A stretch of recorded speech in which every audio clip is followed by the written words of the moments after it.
Welcome to Private Stories, where people discover who they really are.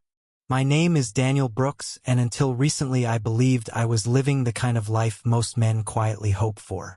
Nothing flashy, nothing dramatic, just stability. I worked as a senior systems analyst for a mid-sized tech company in Seattle, paid the mortgage on time, coached my son's weekend soccer games, grilled on Sundays, and fell asleep beside the same woman every night for over a decade. Her name was Amelia. We had been married 11 years and together for almost 14, long enough that our lives felt braided together beyond separation. We had a 9-year-old son named Lucas, a quiet, thoughtful kid with sandy hair and wide brown eyes who still hugged me with his whole body when I came home from work. He was the center of everything, or at least I believed he was. Looking back now, I realize how easy it is to mistake routine for security. The unraveling began so quietly that I almost missed it. One Tuesday evening, Amelia came home later than usual. She walked through the door glowing in a way I had not seen in years, cheeks flushed, eyes bright, movements light, as if she were carrying a secret that thrilled her. She dropped her purse on the counter, slipped off her heels, and leaned over to kiss my cheek. "You will not believe what happened today," she said, her voice sparkling. I smiled, expecting some office gossip or news about a friend. Instead, she told me about an invitation, an exclusive private event hosted by her former college roommate Vanessa Hale, a name I vaguely remembered from stories about late-night studying and reckless road trips. Apparently, Vanessa had become something of a celebrity in the luxury fashion world, designing for wealthy clients and appearing in glossy magazines. "She throws these incredible parties," Amelia said, moving around the kitchen as she spoke, too energized to sit still. "Networking, social connections, investors, artists, people you never meet in normal life." She sounded dazzled, almost breathless. I asked when it was. "This Saturday night," she said quickly. Then she hesitated, just for a fraction of a second. "You don't have to come, though." That pause was small, almost invisible, but it lodged somewhere deep in my chest. "Why not?" I asked lightly. She shrugged, avoiding my eyes as she opened the refrigerator. "It's kind of a girls' vibe event. Lots of fashion people. You would hate it. Plus you won't know anyone." She added a playful smile, the one she used when she wanted something to sound harmless. "Trust me, you would be bored out of your mind." Normally, I would have laughed and agreed. I was not a party guy, never had been.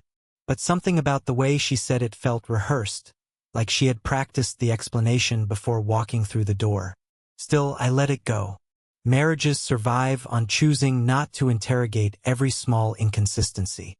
Over the next few days, however, her excitement intensified. It did not fade the way normal anticipation does. It grew. She spent hours texting, her phone lighting up constantly, her thumbs moving fast, a faint smile hovering on her lips. Whenever I entered the room, she tilted the screen away just slightly. Not dramatically, not suspicious enough to call out, just enough. At night, she stepped onto the balcony to take calls, speaking in low tones that disappeared into the city noise. "Work stuff," she said whenever I asked. "Always work. Always nothing." Then came the shopping. Amelia had always enjoyed fashion, but this was different. She spent an entire Saturday visiting boutiques downtown, returning with bags from stores she usually considered too expensive. When I asked what she bought, she laughed and shook her head. "You will see when I wear it." There was a teasing quality to her voice, but not playful, guarded, like she was protecting a surprise meant for someone else. That thought flickered through my mind and vanished just as quickly, because it felt disloyal even to consider it. By Friday, she seemed almost electrified, restless, distracted, distant. She forgot to answer simple questions, burned dinner because she was staring at her phone, smiled at messages that she did not share. At night, she lay awake longer than usual, the glow of her screen illuminating her face in the darkness while she believed I was asleep. Saturday arrived cold and clear, One of those crisp evenings when the sky turns deep indigo before sunset. Lucas was staying overnight at my sister's house. Something Amelia had arranged weeks earlier without making much of it. Another detail that now feels less accidental. When she finally emerged from the bedroom, I barely recognized her. She wore a sleek dark emerald dress that hugged her figure and fell just below the knee, elegant without being overtly revealing. Her long dark hair cascaded in soft waves over her shoulders. Her makeup was flawless, bold but tasteful, deep red lipstick that made her look like she had stepped out of an advertisement. For a moment I was transported back to when we first met, when she would dress up for dates and I could not believe someone like her had chosen someone like me. "You look incredible," I said honestly. She smiled, but there was tension behind it. "Thank you." I grabbed my car keys. "I'll drive you." Again that tiny hesitation. "Oh, you don't need to," she said quickly. "Vanessa arranged rides for everyone." "Since when does she arrange rides?" I asked, trying to keep my tone casual. Amelia laughed too loudly. "She just likes things organized." Another explanation that sounded prepared. I walked her to the door anyway, helped her with her coat, and kissed her cheek. Her skin smelled faintly of a perfume she had not worn in years. As she stepped into the waiting black car, she looked back at me with an expression I could not quite decipher. Excitement, nervousness, guilt. Then the door closed and the car pulled away. For the first hour I tried to relax. Watched a game I was not really following. Checked emails. Paced the kitchen. Something inside me refused to settle, like a low persistent vibration under the surface of everything. At around 10:15 my phone buzzed. A message from Marcus, an old friend who worked security at several high-end venues downtown. The text contained only a few words. "Hey man, isn't this Amelia?" Below it was a photo. My heart slammed against my ribs as I opened it. The image showed a crowded upscale nightclub bathed in violet light. People laughing, dancing, holding expensive drinks. And there she was, Amelia. Not at a quiet networking dinner. Not at a private girls' gathering. She stood near the bar, leaning slightly toward a tall man in a tailored charcoal suit. Her head tilted, eyes bright, lips curved in a smile I had not seen directed at me in a long time. Her body language was open, engaged, intimate. The man stood close, too close. His hand hovered at the small of her back as if he felt entitled to be there. I stared at the screen, my mind scrambling to assemble explanations that did not involve betrayal. Maybe the party moved locations. Maybe it was part of the event. Maybe, but deep down I knew. People do not lie about details like that without a reason. I typed a reply with trembling fingers. "Where is this?" Marcus answered almost immediately. "Private club on Alder Street. Invitation only place." "You sure?" she said. She was at a house party. My mouth went dry. House party. Girls' night. Networking. Every version she had given me crumbled at once. I called her. Straight to voicemail. Called again. Same result. By 11:30 I was pacing the living room, running scenarios through my head faster than I could control. Was she in trouble? Was she drunk? Was she deliberately ignoring me? Each possibility felt worse than the last. Midnight came and went. No message. No call. No explanation. That was when something inside me snapped from passive anxiety into cold determination. Waiting would not give me answers. Only action would. I grabbed my jacket, my keys, and the slip of paper where Amelia had casually mentioned Vanessa's address earlier in the week. If she was not where she said she would be, I was going to find out why. Outside, the city felt eerily quiet, streetlights casting long pale shadows across the pavement. As I drove, my thoughts spiraled. Maybe I was overreacting. Maybe the photo was misleading. Maybe everything had a perfectly reasonable explanation. But if that were true, why had she hidden it? Why the secrecy? Why the lies? Vanessa Hale's residence turned out to be exactly what you would expect from someone wealthy enough to treat extravagance as normal. A modern glass mansion perched on a hill overlooking the city, lights blazing, music pulsing faintly even from the street. Luxury cars lined both sides of the long driveway, sleek sports cars, black SUVs, vehicles worth more than my annual salary. I parked several houses away, suddenly self-conscious of my aging sedan. As I approached on foot, the bass of the music thudded through the ground into my chest. Well-dressed guests stood in small groups on the lawn, laughing, sipping champagne, the air buzzing with money and confidence. This was no casual gathering. This was a display of status. A world Amelia had never shown interest in before. I stepped through the open front doors and entered a scene that looked like something from a movie. Crystal chandeliers glittered overhead. Marble floors reflected the shifting lights. Uniformed bartenders moved efficiently behind a long illuminated counter. Everyone looked flawless, polished, powerful. And I did not belong. I scanned the room for Amelia. She was not there. "Can I help you?" a smooth female voice asked. I turned to see a striking woman in a silver gown, her posture perfect, eyes sharp with polite suspicion. "I'm looking for Amelia Brooks," I said.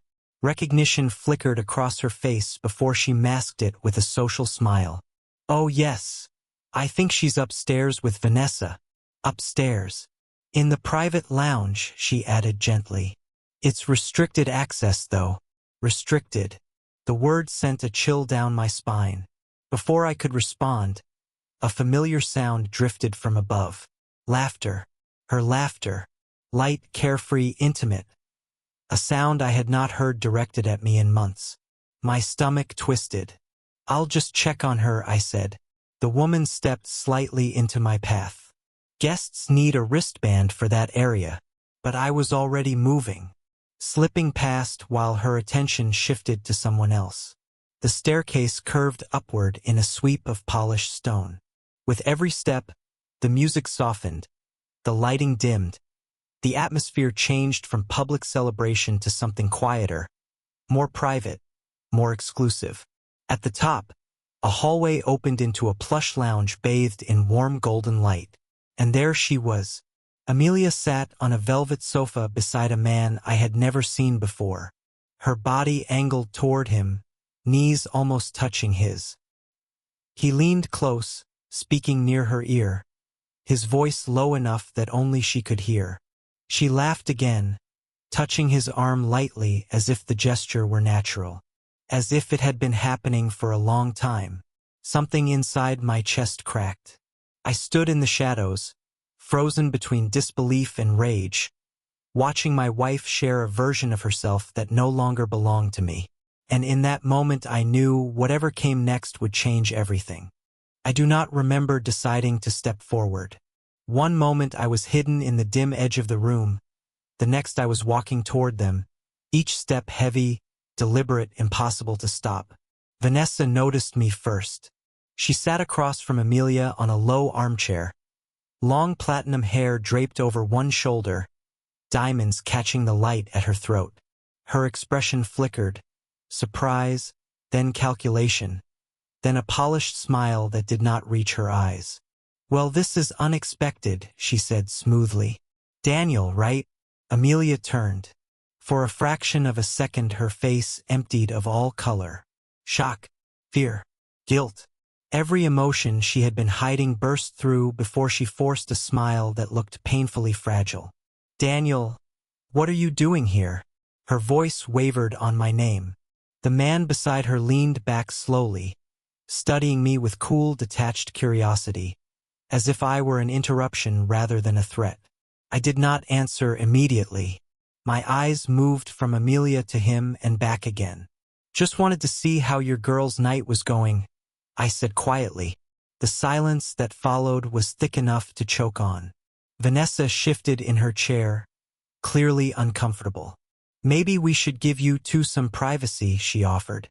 The man raised a hand lazily. "No need." His voice was smooth, confident, practiced, the voice of someone accustomed to control. He extended that same hand toward me. Ethan Cole. I looked at it but did not take it. His smile widened slightly, amused rather than offended. Amelia stood abruptly, smoothing her dress with trembling fingers. "It's not what it looks like," she said quickly. "I can explain." "Explain." The word landed like an insult. "Explain what?" I asked. "How you told me this was a small gathering at a house, and instead I find you in a private lounge with a man you never mentioned." Her lips parted, searching for an answer that did not exist. Vanessa cleared her throat. "Daniel, perhaps you misunderstood the nature of the event." "I don't think I did," I replied without looking at her. My gaze stayed locked on Amelia. Ethan leaned back deeper into the sofa, draping one arm along the back behind her. Not touching, but close enough to signal possession. "You seem upset," he said calmly. "But there's nothing inappropriate happening here."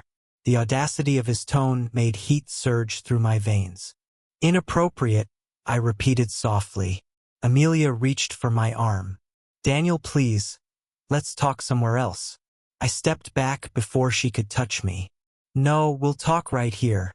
Several nearby guests had already turned discreetly in our direction, pretending not to stare while clearly listening. Her cheeks flushed a deep crimson. "You're making a scene," she whispered. I almost laughed.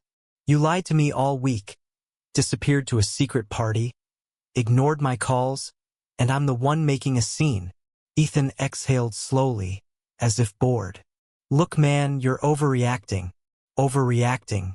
The word snapped something fragile inside me. "I don't even know who you are," I said, my voice sharpening. "But you seem awfully comfortable with my wife."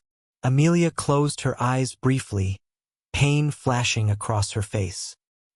"He's an old friend," she said. "That's all." "Funny," I replied. "You forgot to mention him entirely." Vanessa stood, clearly deciding she wanted no part in the confrontation. "I'll leave you to sort this out," she murmured, retreating quickly toward the hallway. "Coward." Amelia looked around desperately, as if hoping someone would rescue her. No one did. "Daniel, please. Let's just go home," she said, voice trembling. "I'll explain everything there." "Why not explain it now?" Her silence stretched. Ethan glanced between us with open fascination, like someone watching a drama unfold on stage. I turned fully toward him. "And you, how do you know my wife?" He smiled faintly. "College." One word. Too simple. Too neat. Something in the way Amelia stiffened told me there was more. "Amanda, sorry, Amelia. And I go way back," he added. "Go way back." The phrase felt loaded. "How far back?" I asked. Amelia shook her head urgently. "Daniel, stop." But I did not stop. "Were you together?" Her eyes filled with tears instantly. Ethan answered for her. "Yes." The room seemed to tilt. For a moment I could not hear the music, the chatter, anything except the rush of blood in my ears. "How long?" I asked hoarsely. 2 years, he said calmly. "Serious relationship." Amelia pressed a hand to her mouth, sobs threatening to break free. I stared at her. "You told me you had one serious boyfriend before me." She nodded weakly. "That was him." The truth slammed into me with brutal force. Not just a friend. Not just an acquaintance. Her past. Her first love. And she had been meeting him in secret. "How long have you been in contact?" I asked. She hesitated. "Too long." "A few months," she whispered. "A few months," I repeated. "And you never thought to mention it." "I didn't want to upset you," she said quickly. "Upset me." The words tasted bitter. "You didn't want to upset me, so you lied repeatedly." Ethan shifted, clearly enjoying the power imbalance. "We reconnected by chance," he said. "It wasn't planned." I ignored him. "Have you been seeing him?" Her shoulders shook. "Just talking." "Where?" "Coffee shops. Lunch. Sometimes walks." Each admission felt like another blade sliding under my ribs. And tonight, she swallowed. I thought, closure, closure. People do not dress like that for closure. Did you sleep with him? Her head snapped up, eyes wide with shock. No. For the first time, her voice carried absolute conviction. I swear, Daniel, nothing physical happened. I searched her face for deception. All I saw was devastation. Ethan spoke again, softer this time. She's telling the truth. I did not thank him. The damage was already catastrophic. Emotional betrayal can cut deeper than physical, because it means the distance began long before the act. Are you in love with him? I asked quietly. Amelia froze. Tears spilled down her cheeks unchecked. I don't know, she whispered. Not know. Never know. Just uncertainty. And that uncertainty shattered whatever hope I had been clinging to. Because love does not become uncertain unless it has already shifted. I stepped back as if physically struck. 11 years of marriage. Countless ordinary days. Shared dreams. Shared struggles. Reduced to 3 devastating words. I don't know. Amelia reached toward me again. Please don't look at me like that. Like what? Like she had become a stranger. Because she had. Ethan stood slowly, smoothing his jacket. This conversation isn't helping anyone, he said. Maybe you should give her space. Something dark flashed through me. You don't get to tell me what to do. Our eyes locked. For the first time, his calm confidence wavered just slightly. Amelia stepped between us, panic surging. Stop, both of you. Her voice broke completely. I never meant for this to happen, but it had, and there was no undoing it. I looked at her one last time, memorizing the face I had once trusted more than anyone in the world. Then I turned and walked toward the exit of the lounge. Behind me, I heard her call my name. Once, twice, a third time, voice cracking into sobs. I did not stop, because if I did, I might forgive her. And I was not ready to forgive. Not when I did not even understand the full truth yet. As I descended the staircase, the noise of the party rushed back in, loud and chaotic, completely indifferent to the collapse of my marriage happening above it. People laughed. Glasses clinked. Music pulsed. Life went on. Outside, the cold night air hit my face like a slap, clearing the haze of adrenaline just enough for the pain to settle in. My hands shook as I reached my car. Not from anger, from loss. Because in a single night I had lost not just my wife, but the future I thought we shared. I sat behind the wheel, staring through the windshield at nothing. Minutes passed, maybe more. I had no sense of time, only the echo of her voice in my head. I don't know. Eventually I started the engine, not because I knew where I was going, but because sitting there felt like drowning, and I needed air. I drove without direction, the city lights blurring into streaks through unshed tears I refused to acknowledge. Every memory replayed itself with cruel clarity. Our wedding day, the first apartment we could barely afford, holding Lucas for the first time in a hospital room that smelled of antiseptic and fear and hope. All of it suddenly felt fragile, like a story that belonged to someone else. After nearly an hour, I found myself parked outside the apartment complex of my friend Marcus, the same friend who had unknowingly sent the photo that started this chain reaction. I texted him, "You awake?" His reply came within seconds. "Yeah, come up." When he opened the door, his expression shifted instantly. "Man, what happened?" I stepped inside, the warmth of the apartment wrapping around me, and for the first time that night I felt the full weight of everything crash down. Everything, I said hoarsely, and I told him. All of it. The lies, the party, the man, the confession. When I finished, the room felt unbearably quiet. Marcus ran a hand over his face. "That's brutal."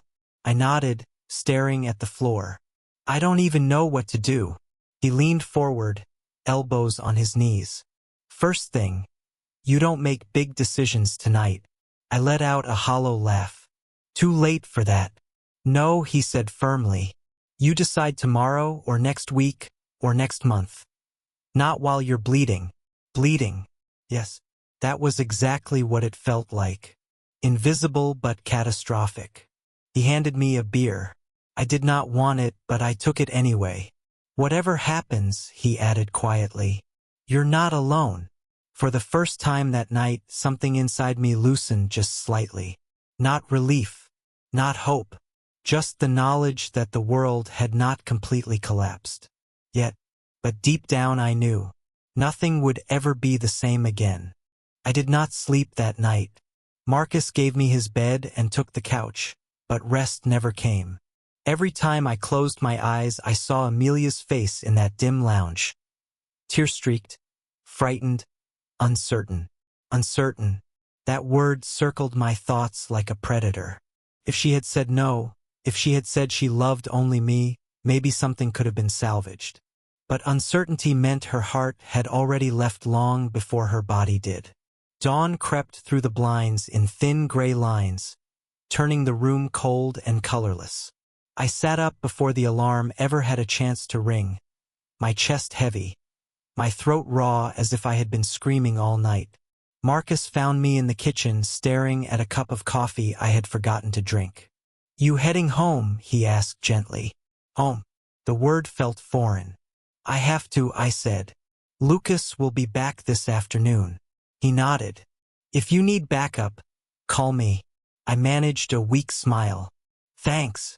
The drive back felt shorter than it should have, as if time itself wanted to push me toward the inevitable confrontation. Our house looked exactly the same as it always did. Neatly trimmed lawn, blue shutters, the porch light still on from the night before. A perfectly normal home hiding a completely broken reality inside. Amelia was sitting on the living room couch when I walked in. She had not changed. Still wearing the emerald dress, makeup smeared, hair tangled, eyes swollen and red. She looked like she had not moved for hours.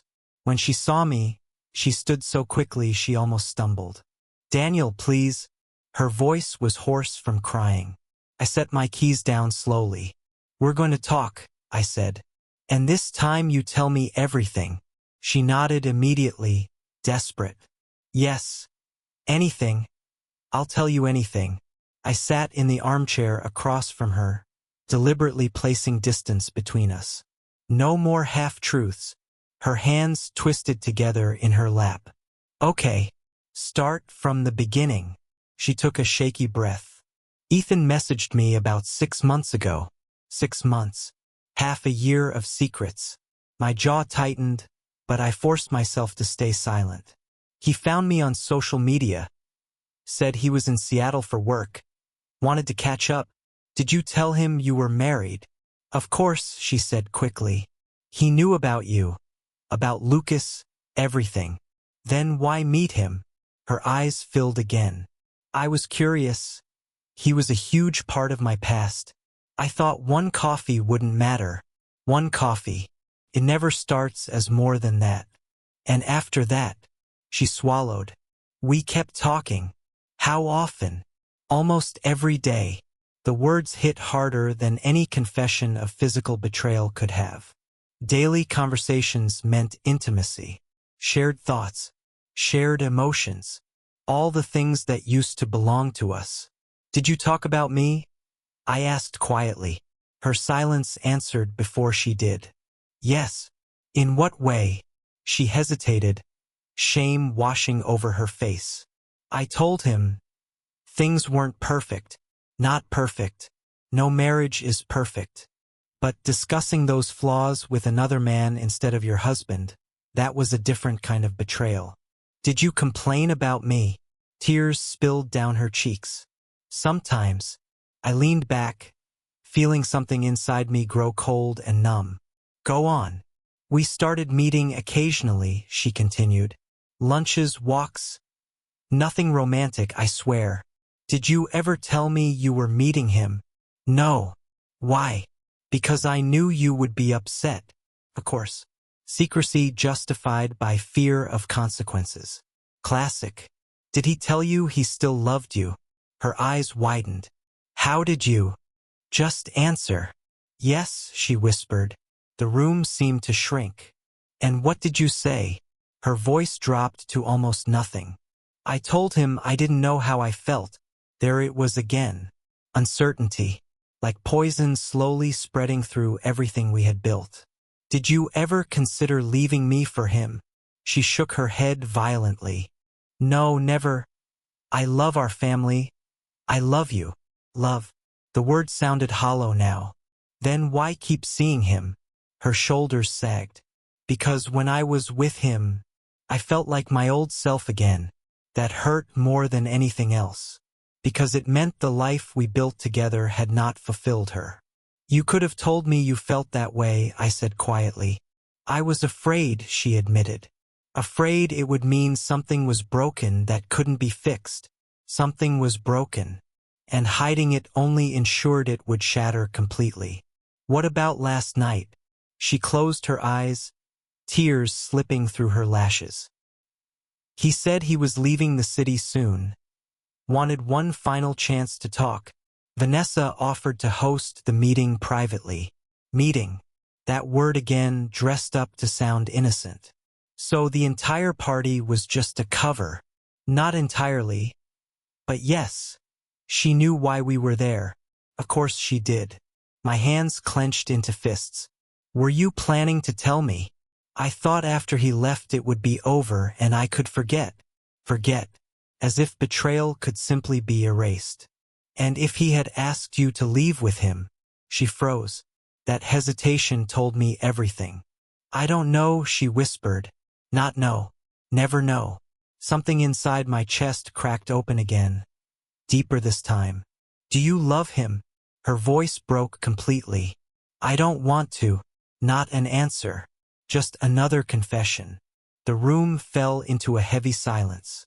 Outside, a car passed, tires whispering on asphalt. An ordinary sound from a world that had not collapsed.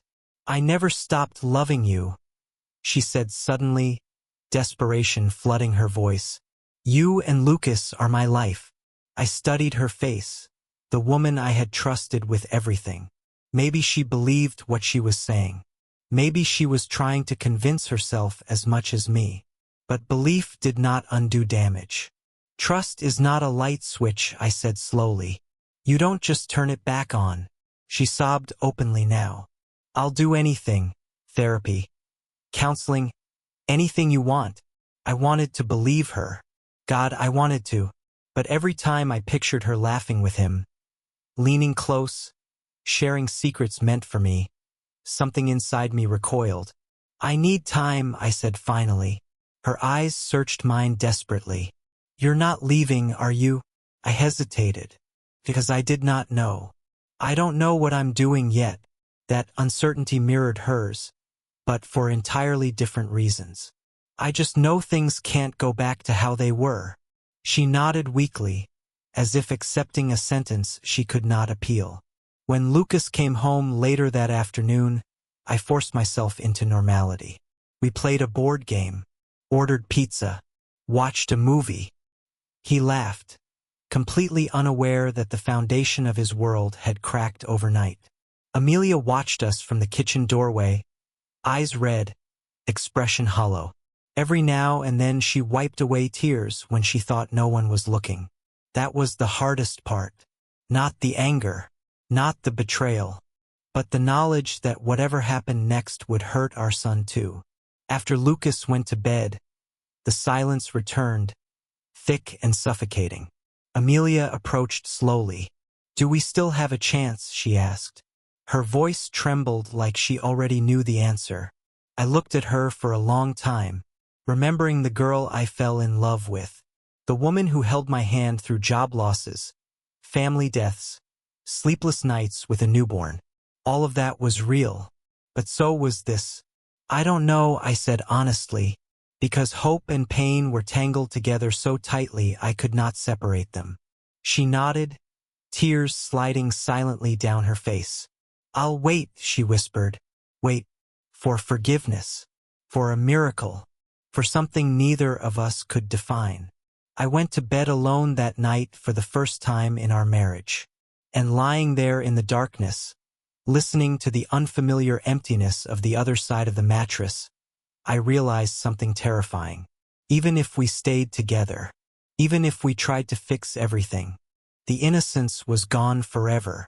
And without that, I was not sure what kind of marriage would remain. The days that followed did not explode into drama. They dissolved into silence. Not peaceful silence, not comfortable quiet, the kind that presses on your ears until even breathing sounds too loud. Amelia moved through the house like a ghost, careful, soft, afraid to disturb something fragile that had already shattered.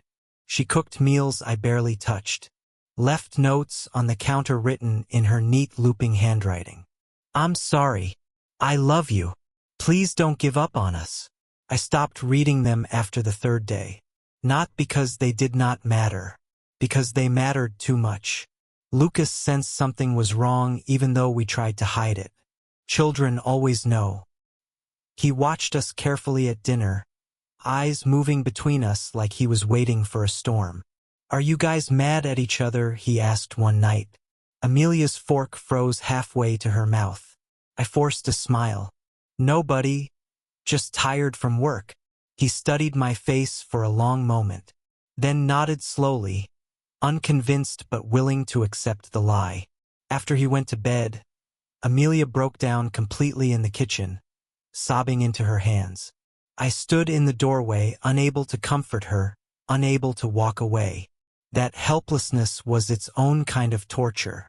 A week passed, then another. We spoke only about practical things, school schedules, groceries, bills, anything except the massive fracture between us. During that time, I started seeing a therapist. Not to save the marriage, to understand my own mind, because anger had faded, leaving behind something colder and more dangerous, numb clarity. "What do you want?" the therapist asked during our second session. Such a simple question. Such an impossible answer. I wanted my old life back. I wanted to never have seen that photo. I wanted to wake up and discover it had all been a nightmare. But reality does not negotiate. "I want peace," I said finally. She nodded. Sometimes peace requires letting go, not holding on. Those words stayed with me long after I left her office. Letting go. I had spent weeks trying to figure out how to repair something that might not be reparable. That evening, after Lucas went to bed, Amelia approached me again. She looked exhausted, thinner than before, dark circles under her eyes. "Daniel, we can't keep living like this," she said softly. I knew she was right. Avoidance is not healing. It is slow decay. "I've been thinking too," I said. Her hands tightened around the edge of the chair.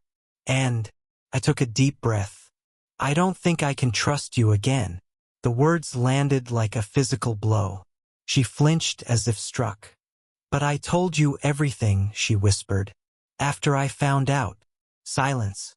"I would spend the rest of my life wondering," I continued. "Every late night, every message, every unexplained smile. I would question all of it." Tears spilled down her cheeks. "I would prove to you every day that you don't have to."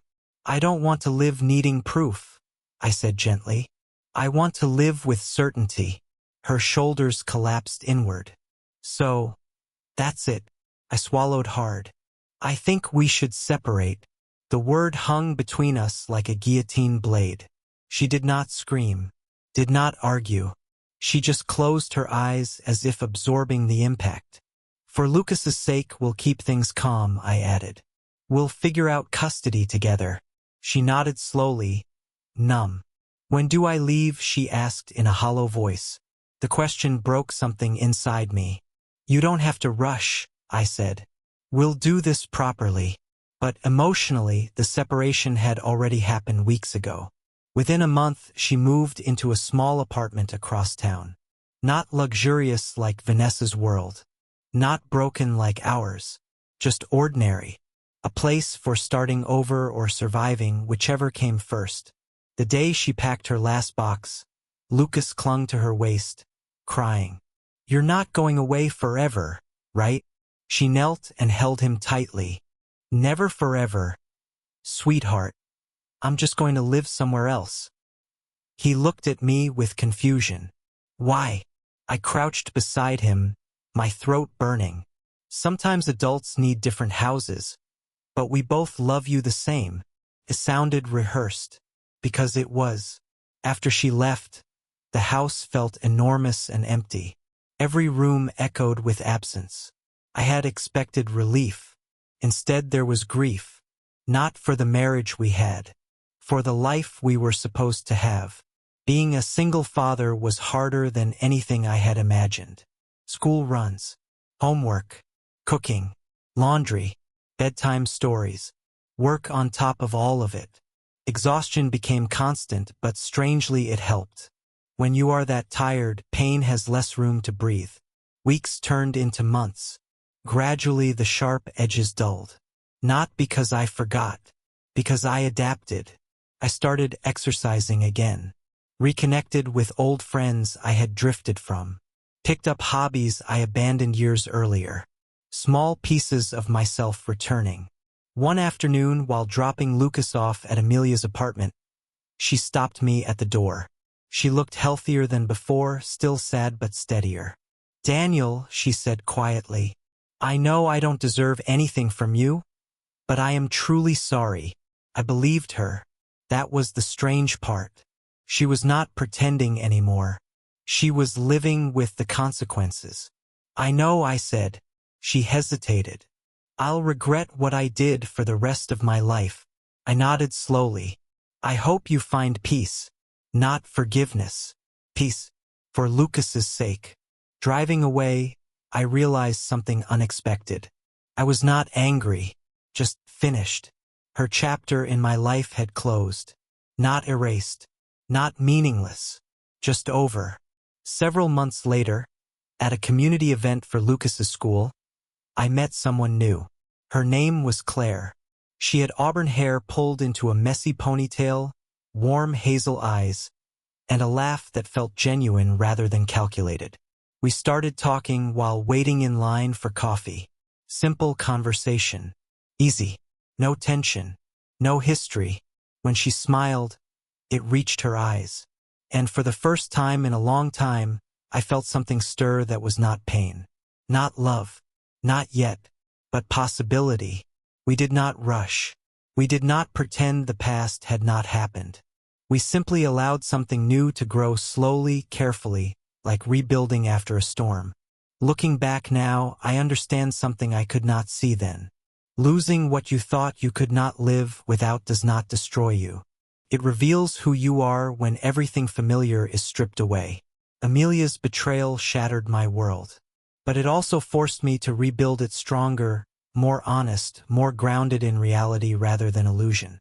Sometimes the move your spouse never expects is not revenge. Not anger. Not dramatic confrontation.